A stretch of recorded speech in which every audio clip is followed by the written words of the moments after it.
I'd like to sing a new tradition at FHS where we invite in people who have a connection to Fairport. Maybe they graduated, maybe they used to teach here, like Mr. Shaw, former students, whatever. Maybe they live in town, who are successful in whatever field. And we invite them to come in, and all we simply do is ask them to share their story.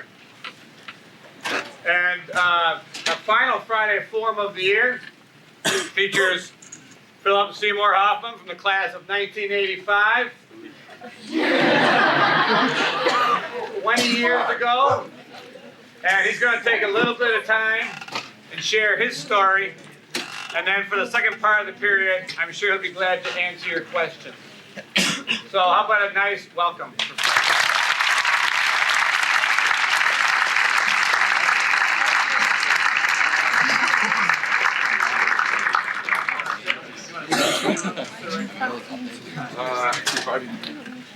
Hey, my story. We were just playing this game. Phil, can you use the mic? Mike, is it about? It's on. Oh!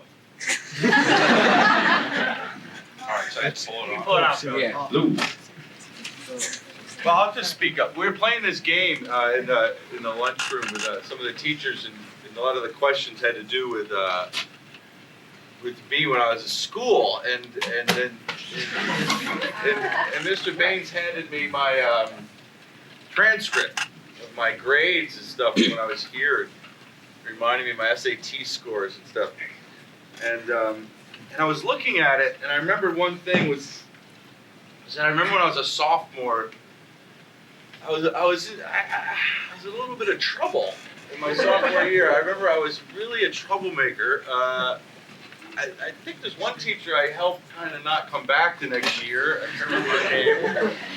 And I'm not saying this to be funny, but I remember my grades weren't so hot. And I remember, I don't know what happened, but I remember having a feeling that I wanted to do something. I wanted to do something with my life. I didn't know what it was at the time so much. I was pretty much into sports up through my freshman year. Then I got injured wrestling, and then I started getting involved in theater. And I wasn't really in English class that much. I was more a math and science guy. And so I just remembered that I wanted to do something, and I knew it might have to do with this new thing I was getting involved with, which was theater and things like that. And I remember, but what am I going to do with these grades that I was getting? What am I going to do with my performance? Because I'm not going to be able to get out of here. I might not be able to have the options I want with the way I was performing in school.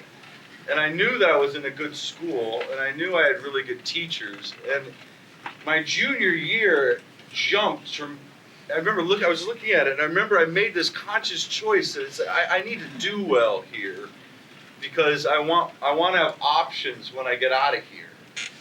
Because it scared me the feeling that I might not have options.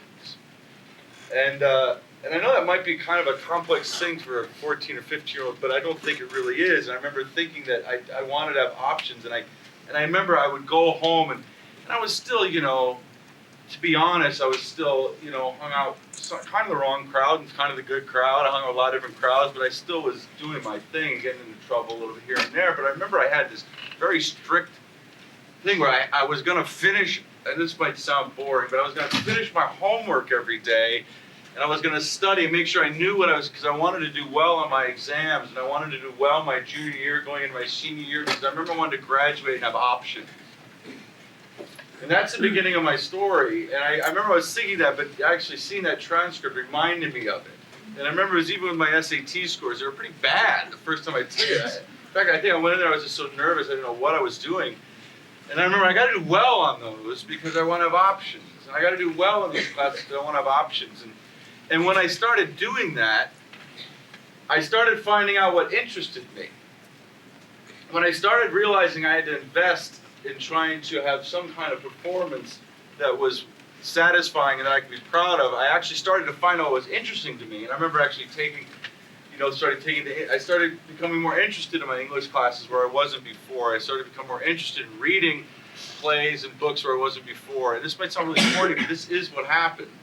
And I remembered that feeling when I was in high school of all of a sudden finding out what I was interested in because I started to care about my performance in school. And theater was one of the things that came out of that. But I remember also reading books that came out of that. I remember I took this course called The Novel. I don't know if they have it anymore, but it was called The Novel. And we read, I don't know, it was like 6, I remember we had read like 6 novels. And I remember it got me so jazzed and so excited about being creative and actually knowing that you could create something that would last over a period of time and would possibly inspire other people. And then getting involved in the plays and the theater with Midge, and I was an awful writer. I couldn't do anything, and I remember Bob Shaw helped me with that very much. I remember that clearly, like getting involved, and that was my sophomore year. I remember that was, and I remember thinking, I don't know how to write anything, and he started breaking it down for me again. So I just start out with that because that's really the beginning of my story, because that's the investment I put into high school is what ultimately showed me what I was interested in. And if I hadn't have done that, I might have left high school not really still knowing what I cared about or what I found interesting or what kind of thrilled me at all. And I did find out that it was actually literature, and it was writing, and it was performance. And my mom would take me to Jiva Theater here in the city, which used at that time was a small theater, and it wasn't the big theater it was now. And they bring in a lot of New York imports, I remember at the time. And the first play I saw was All My Sons by Arthur Miller. And Arthur Miller, and then I read Death of a Salesman was a senior in high school, and he was a big influence on what I thought theater could be or what I thought was exciting about that. So that was one of the things that, but anyway, so I eventually, and I knew I wanted to go to New York City. And so I remember I kind of found out what I needed in order to get to New York City, you know, and I knew I needed to audition well for this school, but I also knew I needed certain grades, and I knew I needed certain performance that I had coming from the school I was at, and I made sure that happened, because I knew I had an interest in going there that had to do with something that I was interested in. And so I made sure that happened. You know what I mean? It was like, I was a junior here, I was a teenager, but I knew I had in the back of my mind, I'm like, I'm going to make sure I have the option that I want, which is to go to a big city where there's a lot of people that aren't like me, that don't come from where I come from, and that are from a whole different, people. I knew it would be very international. I knew there'd be a lot of people from all over the world. I knew there'd be all these cultures and people that I wouldn't know about, and that excited me, and I wanted to go there, so I did. And I got into NYU, and I went to NYU. And I got into NYU, and the same thing happened again. I got into college in my freshman and first half of my sophomore year. I was a screw up, man. I got there, and I say that it's short to go back to that, but there was a party that got there, and then I was kind of lost again. I knew I wanted to do it.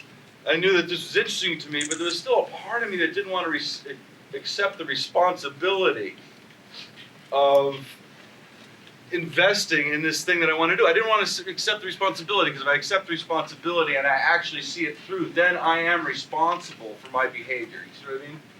If I actually say I'm going to do it, and then I do it, and people see you do it, then all of a sudden you're responsible for it. And it was something that, as a young person, is pretty scary, because you don't want to be responsible too much. You know what I mean? You don't want to. You want to kind of get by and slide by, and don't put any pressure on me. Please don't make me sit in front of a bunch of people and talk.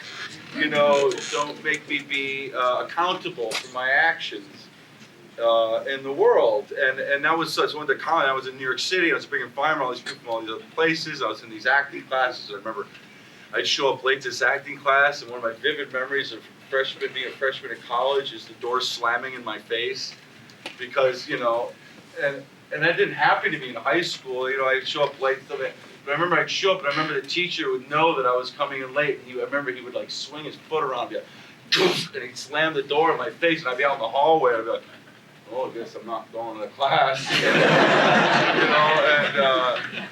And I was hungover or whatever, you know. I was, you know, and I was all those things, but I knew I cared about it.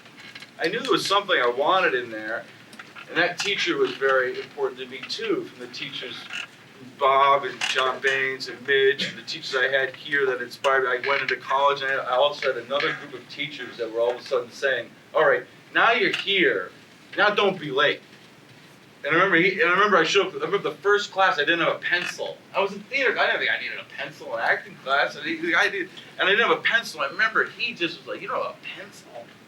And I remember the look he gave me, the way he talked to me, and I was like, "I'm gonna have a pencil. I'm gonna have a pencil from now on, you know." And but that teacher, 2 years ago, came and saw me in Long Day's Journey to Tonight on Broadway. And then I got to come out of the theater and get a hug by him. And he's my friend.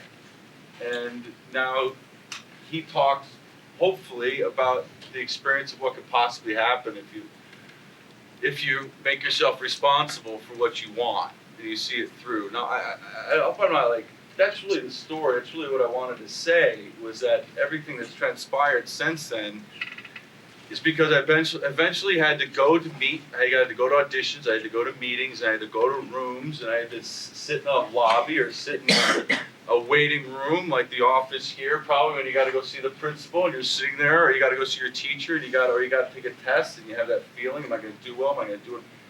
And I just knew the thing was, I knew that if I went in that room, I wanted to leave that room. What I eventually learned from all these experiences, I wanted to leave that room. I might not get the job, I might not get possibly what I want, but I wanted to leave the room and those people know that I was serious.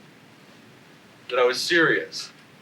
And it's like, because I knew if I left the room and they knew what they saw was somebody who was serious and was doing what they wanted to do and they were in the right place, that they would want to see me again. And I also knew that if they knew that I'd be okay, no matter what happened, they'd want to see me again. That makes sense? Meaning if people know that you're going to create your own life, you know what I mean? If people know that you're going to actually, that you don't need them, that they need you.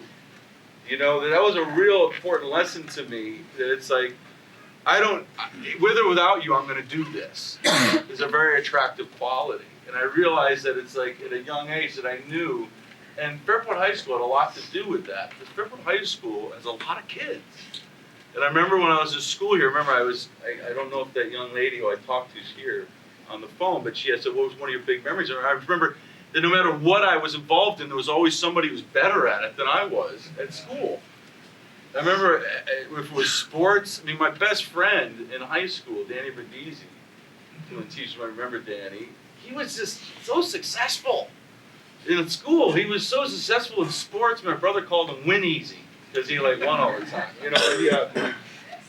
But he was my best friend, and he always, and I had other friends, and there was always somebody that was doing whatever I was doing a little bit better, and that was something that really prepared me for the world. It was the world was really not going to be about me. It was going to be about there were going to be a lot of other people around me that were going to do what I wanted to do better, and that wasn't something to get envious about, or that wasn't something to get angry about, or to get resentful about. It was something to get excited about, because if you hang around the people that are doing it, and they're doing it right, there's something that you're attracted to about it. You hang around with them. That's probably why I was one of Danny's best friends, because he was an attractive guy that way.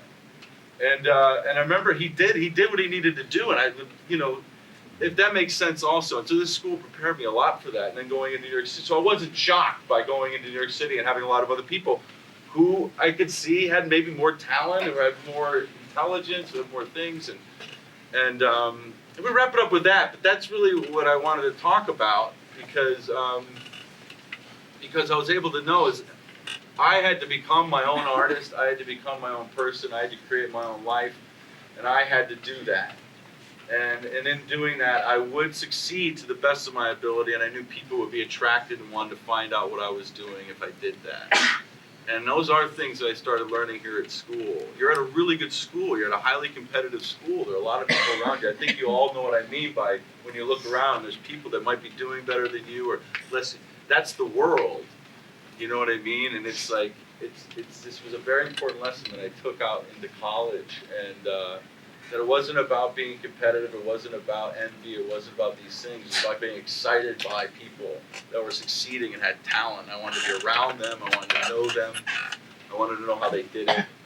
And that's really the short of the story. Because all the other stuff is just the Hollywood movie star stuff. And you can ask me questions about that, but I don't think that's nearly as interesting. Let's thank Phil for the story.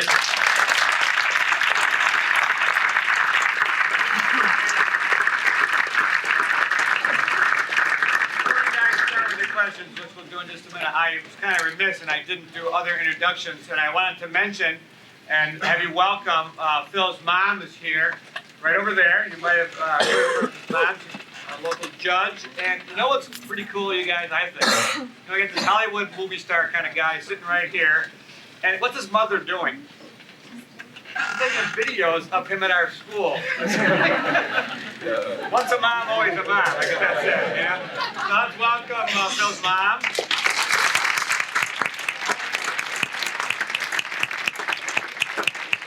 Phil's dad is here as well. We're glad you're here.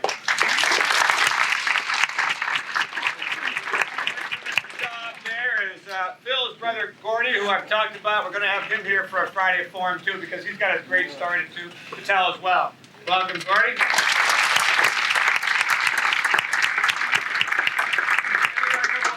Nephews and cousins, I think. Will you guys wave? There you go. So we got about 20 minutes left, and remember the last time you were here, the first kid that raised his hand said, "I really liked you and Rudy." Oh, yeah. And the problem was he wasn't in Rudy. So don't do that, you guys. But go ahead and ask some questions. Raise your hand. I know you work with Labyrinth Theater, and I want to know if you preferred acting or directing with Labyrinth. Labyrinth Theater is a company that I'm a co-artistic director of in New York City now, and I direct primarily with them. And I didn't at first. When I joined them, I was just an actor. When I was probably 27. And but I realized it's a multidisciplinary group that we try to encourage everyone to get involved in other forms of theater that's not their day job, you know what I mean? And so that's how I started directing with them. And now I don't prefer it either, really. Ultimately I'm an actor first and foremost, but directing in the theater is something that I enjoy. Yeah. Yeah. Wow. Of all the, Including high school. well, it would. I think my favorite acting experience. It's hard to which role is my favorite. My favorite acting experience, I think, was when I did True West in New York, and it's a play by Sam Shepard, which I recommend reading, especially at this age. It's a pretty great play to read at this age because it's just trust me on that. It's a rock and roll play, basically. It's a play about a rock and roll energy to it. But there's a play about two brothers, and John C. Reilly, who's another actor you might know. Me and him switched parts every 3 performances. But then we played the other brother, and we did that for about 6 months, and that was really enjoyable experience. I've never met or worked with someone who made an impression on you. Yeah, some of the people that I just mentioned are people that made a big impression on me.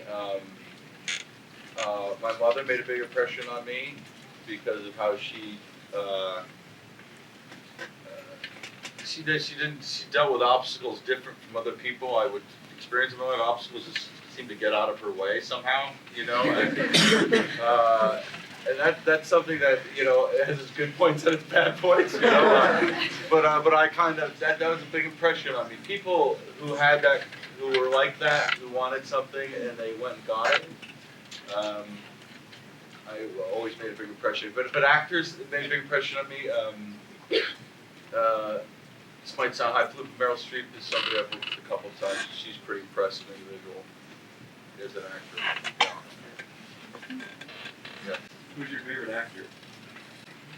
I don't know if I have a favorite actor. I have a lot that I admire. This actor Paul Scofield is pretty impressive. There's a film of King Lear that Peter Brook made. I don't know if you guys are studying Lear, Shakespeare. But there's a film of King Lear. Peter Brook made. Paul Scofield plays King Lear, and if you want to see some of the best acting that I think there is, that's the film to watch. But of course, like Sean Penn and people like that, I think are pretty terrific. Yeah, well, we'll get back to that. Yeah. Which do you prefer, acting on stage or on film? It's two very different mediums. You know, it's tough. Film can become kind of tedious sometimes because you're waiting around a lot and you can get burnt out. The days are long and stuff. But there's something really satisfying about a film at the end of the day that you can piece it together over months of working on something and then it comes out. I mean, it's a surprising kind of set. But theater is a really, really hard thing. Doing a long run of a difficult play is something that's very, very difficult. So when you see it through, there's a satisfaction, and I think that is probably the best. Yeah. What's it like to come home again? It's weird. Well, coming home's always weird.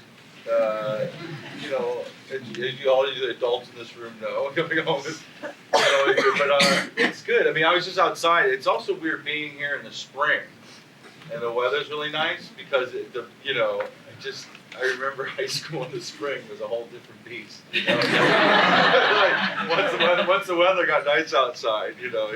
I said, you guys, you're all hanging out outside during lunch. I'm like, I don't remember that when I was in school, because I think everyone would have. Well, I'm not going to say, but you know. Okay, thank you, Phil. Thanks for coming. Yes. Tell me about how you got your role in Central Woman. Central Woman. I got my role in Central Woman. I auditioned.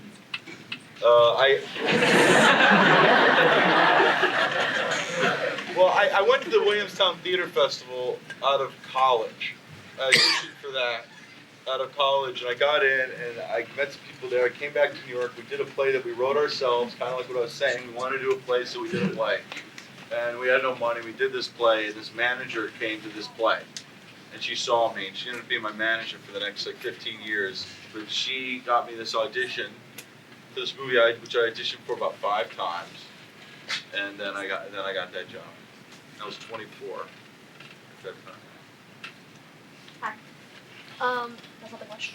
What do you think is the most difficult aspect of developing a character?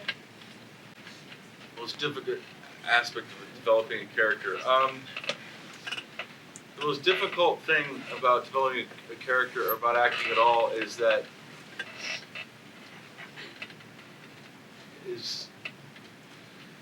is the honesty part of it. Meaning that I think in order to act something really well, you have to be brutally honest about what actually the character is doing and why they're doing it and who they're doing it to. Kind of in the way that you have to be honest about yourself and your own life. And that's a pretty tough thing to do, but I think like the great actors, that's what they do. They might not be behaving the most best way in their life, but definitely when they're looking at the roles, they're being honest about their life in them, if that makes sense. Meaning if I'm looking at a part, I have to understand what they're doing, how they're doing it, why, and all those things. So I've started looking at why somebody would be that way. So the only person I can ask is me. And so then I got to be pretty honest with myself about why I would behave in certain ways or do certain things. And that can be a really hard thing to do and a thing that people kind of subconsciously skip over, you know. And that's the hardest part, is to be brutally honest about the choices you make in your work, which means being brutally honest about yourself. Yeah. You have a film coming out that I'm very excited to see. It's on HBO, Fairport. Yeah. And it doesn't give too much away about what it's about, but I'm just wondering what maybe really drew you to that. Empire Falls. What drew me to that was Paul Newman, who's his part in it. He's also one of the producers in it. I did a film with Paul Newman when I was about 25, 26 years old, and I remember I enjoyed so much working with him. And my girlfriend at the time worked with his wife Joanne in the theater, Joanne Woodward. And so we kind of got to know them over a period of time, and he's a pretty great guy. And a lot of things I was just talking about is what he's about. I mean, he's an individual who decides he wants to do something, and he does it in a lot of different ways, and he helps a lot of different people. So when I knew that it was his gig, and they wanted me to be in it. I didn't even think I read it. It was one of the few times. No, it was one of the few times in my career where I didn't even really need to read out. So I'll do it. I'll do it. Whatever it is, just send me the script, and we'll figure it out. Can you tell me a little bit about the theater program in Fairport High School back when you were here? The theater program was unlike, was when I went to New York and I started meeting other kids the program here was in a public school, there was nobody I met in college from a public school that had a theater program like I experienced here at FHS, because I remember, did Death of a Salesman and The Crucible, and I remember we like adapted a play of MASH, and like did this play of, and we did all these, and the kids that were involved were really involved. You didn't feel like a student so much as like a working actor in the community of FHS, and that was all Mitch's doing, and so again, something that would prepare us for when we left here, about that we had to be excited about our own work, and that put a stamp on our own work, and that's what's something that would help me succeed. That's what it was like. Yeah, I noticed you usually do like pretty artsy movies, like kind of like more professional, just like adults would see. So how do you end up doing more less serious movies? Like what makes you? Big Lebowski's a pretty arty movie, actually. I would put that in the art column. The Coen Brothers are pretty highly. They're auteurs, you know what I mean? Well, I would more think like films like Along Came Polly or Twister and things like that I've done. Well, Along Came Polly I did because I read it and I laughed my ass off. From the beginning to the end, I laughed my ass off. I was reading with my girlfriend in bed, and we were both laughing our ass off. So I wanted to do it, and I just loved the part. I loved the idea of playing a guy who had success when he was a kid, and basically he's been living off that success for his whole life and never did anything else again. There was something about that I really identified with. Because of the story I just told you, I really identify with like, I'm going to live off my success that happened a long time ago and never feel like I have to be responsible for it again. There was something funny about that, and I was really fat at the time, and I really worked. Yeah, I ended up being, I think it's a pretty funny movie. Are you really that bad at basketball? No. No, I'm not actually. I take pride in that. I'm not actually. That was hard work. Yeah. So is there any difference between how you build a character for the stage and for film? Well, the stage you're gonna have anywhere from 4 to 5 weeks of rehearsal. Personally, so you can basically go in. I usually go into rehearsals for a play really unprepared, as unprepared as possible, so that the rehearsal process. I'm usually the last one off book, meaning I'm the last one to memorize one. So I really want to like explore it as much as possible. With film, you have to kind of prepare as much as possible, and then go into the filming process as if you're ready to rehearse it again. And that's a tricky thing. That would be the difference. Yeah. Before you give a performance, is there any particular warm-up that you like to do beforehand? It's always different depending on the role. You know what I mean? Depending on where I feel like I need to start, what I need to create for the need to start the play. When you're doing a play, I don't know if this is, it's with anything though. Even if you're going to an interview or anything or a test or something, you have to understand why you want to do it. You know what I mean? It's pretty hard to do something well if you have no understanding of why you want to do it. Does that make sense? You know what I mean? Like if you're in a class and you're studying it and it doesn't interest you, it's hard to do well in that class because you have no desire or connection to why you want to do it. And so I think it's important to create the need to want to do it. Find out what's interesting to you, want to do it. It's the same thing with acting and preparing. It's like I got to each time think of what is it about this role that makes it important for me to want to do it well, and whatever preparation that takes. What techniques and methods do you use to build a character? It's a lot of different. I mean, that's a great question. I mean, techniques and methods. First off, there's a lot of techniques and methods you can use for acting. You can action things, about having verbal like active words to help you understand what you're doing in the scene and what you're doing to other people. You can do the research about the play and find out what happened in the play and the story and the people in it and start personalizing those things. But at the end of the day, art is art, meaning that art is about something that I do think is kind of magical. It's about water running through your fingers. It's not something you can actually grasp and hold on to. It's something that you kind of want to find, and when you find it, when you want it to be as exciting to you, actually, because it's almost surprising to you when you find it as a person watching it, And so there's a lot of techniques and methods about preparing the situation so those things can happen. So that the moment can happen, truth can happen, and magic can happen. But at the end of the day, it's really, all those things really are just to help prepare a groundwork for inspiration, hopefully. So it's hard to say. Yeah. What was it like Working working with Mike Williams? with Rob Williams, he's great. He's actually great. He's actually helped out my theater company a lot. He's done some benefits for us and stuff. Rob Williams is really, he is what you think he is actually. He's an incredibly funny guy. I think probably one of the smartest men I've ever met in my life. I mean, this guy can recall and drum up almost every fact, figure, thing, that current events, historical, that like nobody I've ever seen. It's really mind blowing. If it happened that day, he already knows it. I'm not kidding you. Like, you see him early in the morning, and he's reading through all the papers. He's literally just ingesting everything, and he knows that he's just sharp as a tack. And that's why he is who he is. He's special. No, I'm not kidding you, because you'll hear a lot of things in your life with criticisms of Rob Williams and things like that. And the thing you gotta remember about Rob Williams is that he is a very special man. There's no one like him. There's no one who has a brain that thinks and functions the way that guy does. It's kind of awesome. Yeah. Of all the roles you've played, which have you found most challenging? Well, there's a bunch that have been pretty hard. I've played the transsexual once in a film.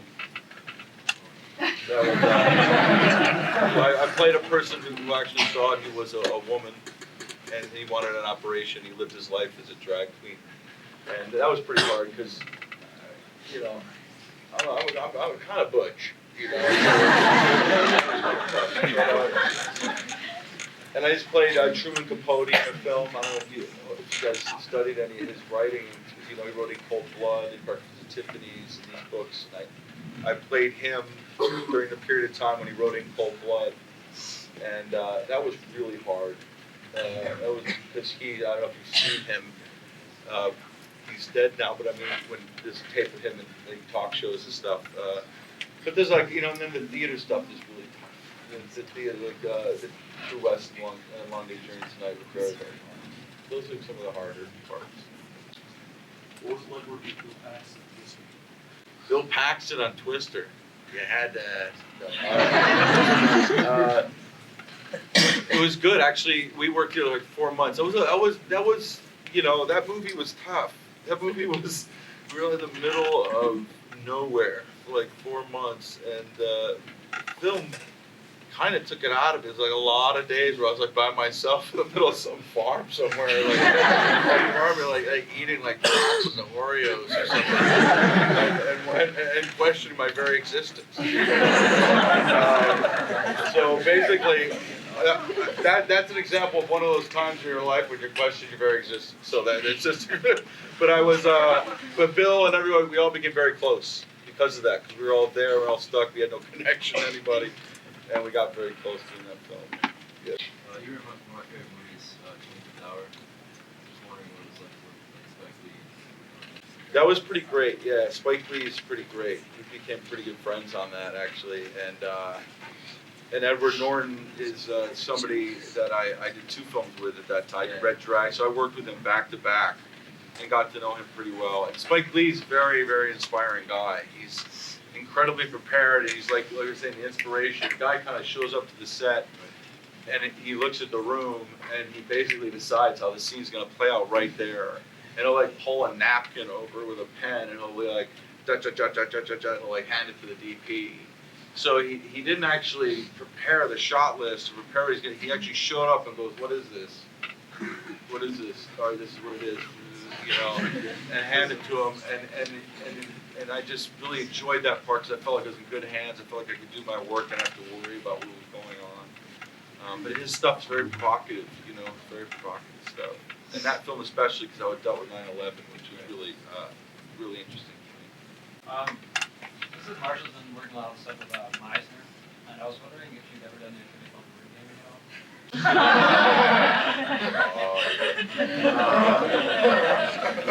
all? No, I never did word gaming. Yeah, well, the name doesn't, it's not ringing a bell. I've probably done something like it. I haven't, the Meisner technique is not something I really studied so much. And I don't mean to do that to despair. It's not, That makes me feel better. I never did any repetition work. I never did anything like that. My groundwork was more about actioning the dialogue and finding and exploring the scene by actioning the scene. And that's it. But then it was, I did a lot of method work. I did a lot of sensory work. I know this is kind of backtracking, but while you were at NYU, I know their acting programs are really rigorous, and you mentioned having some problems with absenteeism. Like I can relate. But was there anything specifically that helped you stay motivated and helped you to get through both the academic and the artistic work that you had to do there? Showing up. No, because the thing was in college, it wasn't the fact that I was absent in college, it's the fact that I would show up with a bad attitude. And I didn't know it was a bad attitude at the time. It was just me protecting myself from having to be responsible or trying to do good work because I knew I'd have to do the thing I was saying earlier. And so, but I kept showing up. And I'd show up and I'd show up and I'd show up sometimes with a bad attitude or bad state of mind. Sometimes I'd show up but I really wasn't in a good place. And you eventually, the more you do that, I eventually got confronted with the reality of the fact of who I was looking at, who I was, and that I needed to change my attitude. And I did. If that makes any sense. But that's really what it is. It's like, if you show up, if you bring your body, and you don't know why you're there, your mind might be somewhere, but as long as you bring your body and your feet are in the room and you keep doing that day in and day out, you'll eventually learn what you need to learn to either keep you there or get you the hell out of there and get to where you need to be. But if you don't show up, then you can't find that out. And that's what I meant about in high school. It's like, once I started really taking the time, I started finding out what I wanted to do. And if I didn't want to do it, I moved somewhere else. But if you don't show up, you can't do it. And I think that's really the best advice I have about college in general. Guys, we have to, the bell's gonna ring in a few seconds. We have to empty the room so another group can come in, but we gotta thank Phil first.